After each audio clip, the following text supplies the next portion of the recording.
From Los Angeles, California, the entertainment capital of the world, it's the 80s Movie Podcast.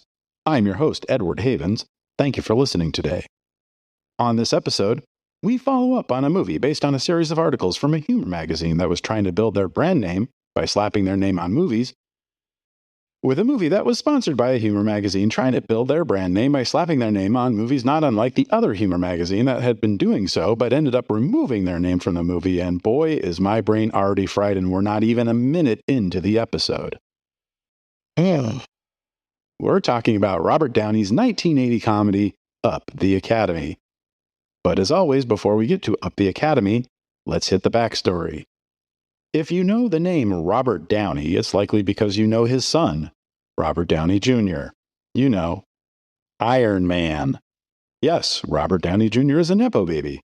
Maybe you've already seen the documentary he made about his dad Sr. that was released on Netflix last year. But it's more likely you've never heard of Robert Downey Sr., who ironically was a junior himself, like his son. Robert Downey was born Robert John Elias Jr. in New York City in 1936, the son of a model and a manager of hotels and restaurants. His parents would divorce when he was young, and his mom would remarry while Robert was still in school.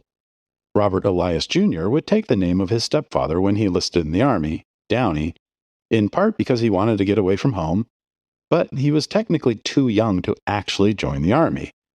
He would invent a whole new persona for himself, and he would, by his own estimate, spend a vast majority of his military career in the stockade, where he wrote his first novel, which has still never been published. After leaving the Army, Downey would spend some time playing semi-pro baseball, not quite good enough to go pro, and spending his time away from the game writing plays he had hoped to take, if not to Broadway, at least to off-Broadway. But he would not make his mark in the arts until 1961, when Downey started to write and direct low-budget counterculture short films, starting with Ball's Bluff, about a Civil War soldier who wakes up in New York City's Central Park a century later. In 1969, he would write and direct a satirical film about the only black executive at a Madison Avenue advertising firm who, through a series of strange circumstances, becomes the head of the firm when its chairman unexpectedly passes away. Featuring a cameo by Mel Brooks, Putney Swope was the perfect anti-establishment film for the end of that decade, and the $120,000 film would gross more than $2.75 million during its successful year-and-a-half run in theaters. 1970's Pound, based on one of Downey's early plays, would be his first movie to be distributed by a major distributor, although it was independently produced outside the Hollywood system. Several dogs, played by humans, are in a pound, waiting to be euthanized. Oh, did I forget to mention it's a comedy? The film would be somewhat of a success at the time, but today it's best known as being the acting debut of the director's 5-year-old son, Robert Downey Jr., although the young boy would be credited as Bob Downey. 1972's Greaser Palace was part of an early 1970s trend of trippy acid westerns like Alejandro Jodorowsky's El Topo and Dennis Hopper's The Last Movie. Character actor Alan Arbus plays Jesse, a man with amnesia who heals the sick, resurrects the dead, and tap dances on water on the American frontier.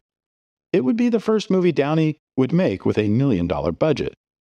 The critical consensus of the film at the time was not positive, although Jay Cox, a critic for Time magazine who would go on to be a regular screenwriter for Martin Scorsese in the 1980s, would proclaim the film to be, quote, the most adventurous movie of the year, unquote.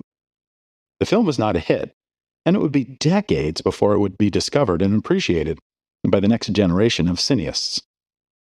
After another disappointing film, 1975's Moment to Moment, which would later be retitled 2 Tons of Turquoise to Taos Tonight, in order to not be confused with the 1978 movie of the same name starring John Travolta and Lily Tomlin that really, truly stunk, Downey would take some time off from filmmaking to deal with his divorce from his first wife and to spend more time with his son Robert and daughter Allison. By 1978, Robert Downey was ready to get back to work.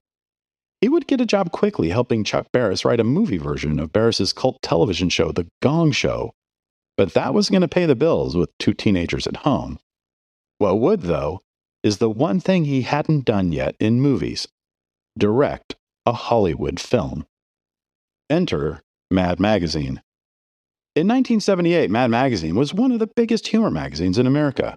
I had personally discovered Mad in late 1977 when my dad, stepmom, and I were on a cross-country trip, staying with friends outside Detroit the day before my 10th birthday, when I saw an issue of Mad at the local grocery store, with something Star Warsy on the cover.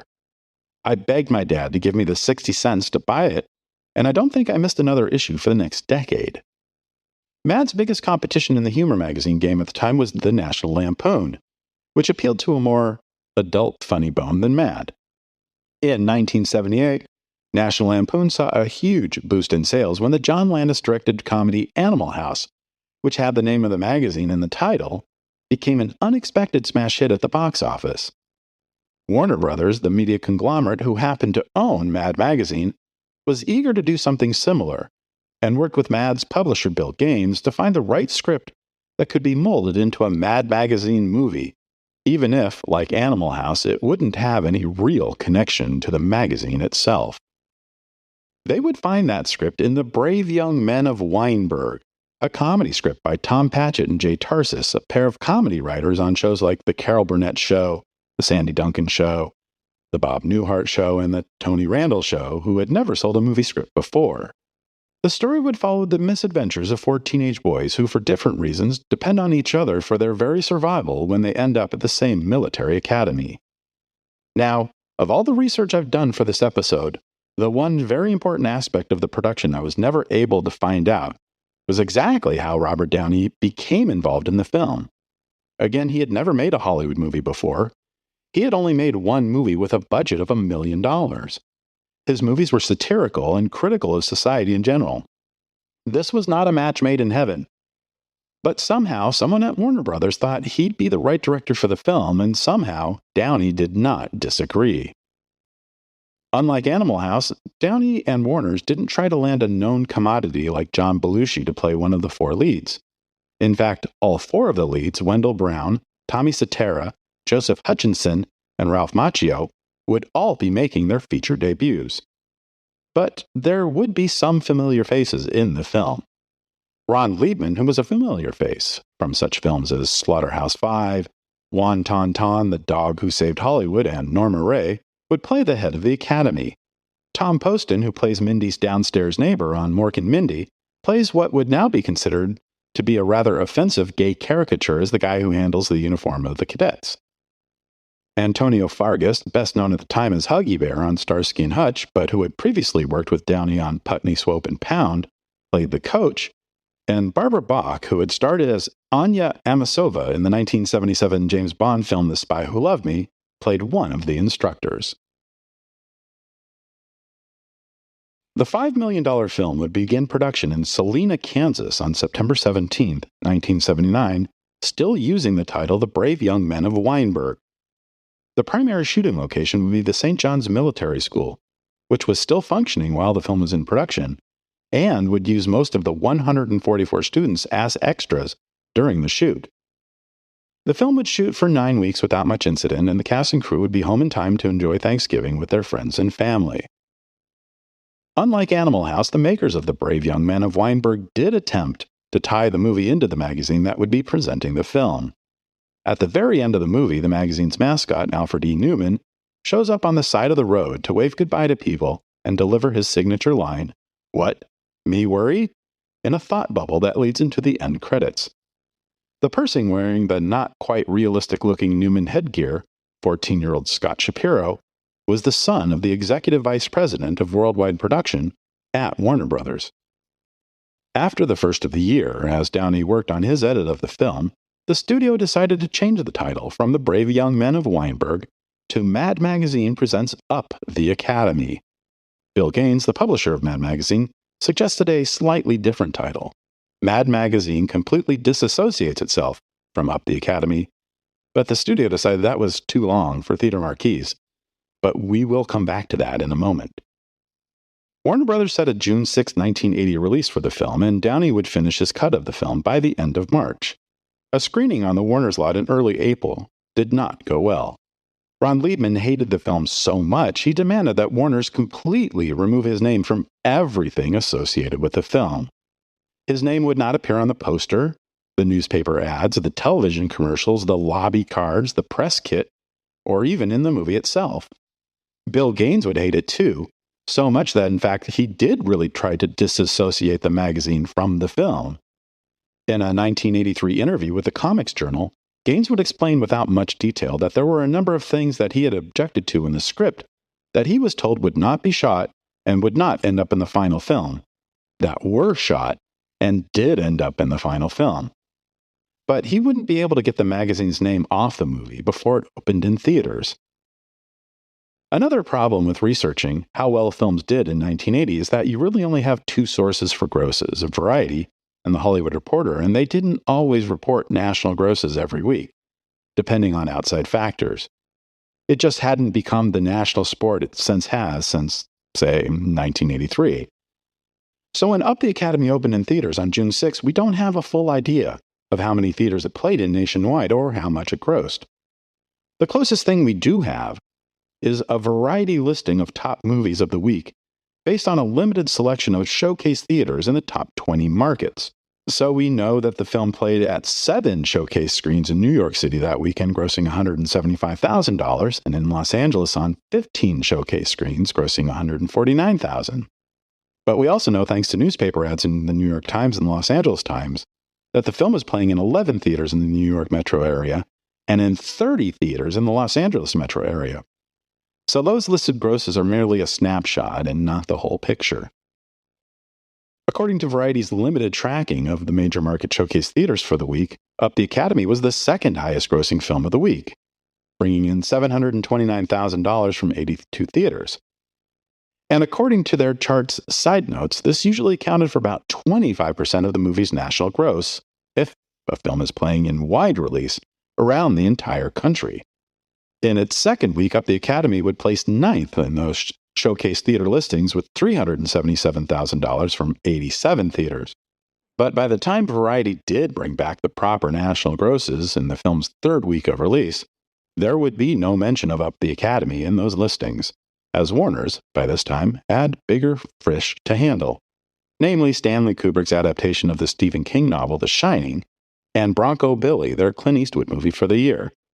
In that showcase theater's listings, though, Up the Academy had fallen to 16th place with $103,000 from 34 theaters. In fact, there is no publicly available record of how many theaters Up the Academy ever played in during its theatrical run, and it wouldn't be until the 1981 Warner Bros. 10K annual filing with the Securities and Exchange Commission that anyone would learn Up the Academy had earned $10 million from American movie theaters. If studios get about 55% of the box office grosses in rental fees, that would put the $5 million film in a very good position to be profitable depending on how much was spent on P&A, prints and advertising. The film wasn't an Animal House level hit, but it wasn't exactly the bomb many people have painted it to be. After Up the Academy, 2 of the actors, Wendell Brown and Joseph Hutchinson, would never act in another movie. Although billed as Hutch Parker, the latter would produce 6 X-Men related movies between 2013 and 2019, including Logan. Tommy Soetoro would make 2 more movies until he left acting in 1988. And Ralph Macchio would, of course, go on to play Daniel LaRussa, the Karate Kid, in a career-defining role that he's still playing nearly 40 years later. Robert Downey would make another wacky comedy called Moonbeam in 1982. Co-written with Richard Belzer, Moonbeam would feature a fairly interesting cast, including Zach Norman, Tammy Grimes, Michael J. Pollard, Liz Torres, and Mr. Belzer, and tell the story of a New York cable television station that becomes world famous when they accidentally bounce their signal off the moon. But the film would not get released until October 1986 in one theater in New York City for 1 week. It couldn't even benefit from being able to promote Robert Downey Jr., who in the ensuing years had started to build an acting career by being featured in John Sayles' Baby It's You, Fritz Kirch's Tough Turf, John Hughes' Weird Science, and the Rodney Dangerfield movie Back to School, as well as being a member of the cast of Saturday Night Live for a year.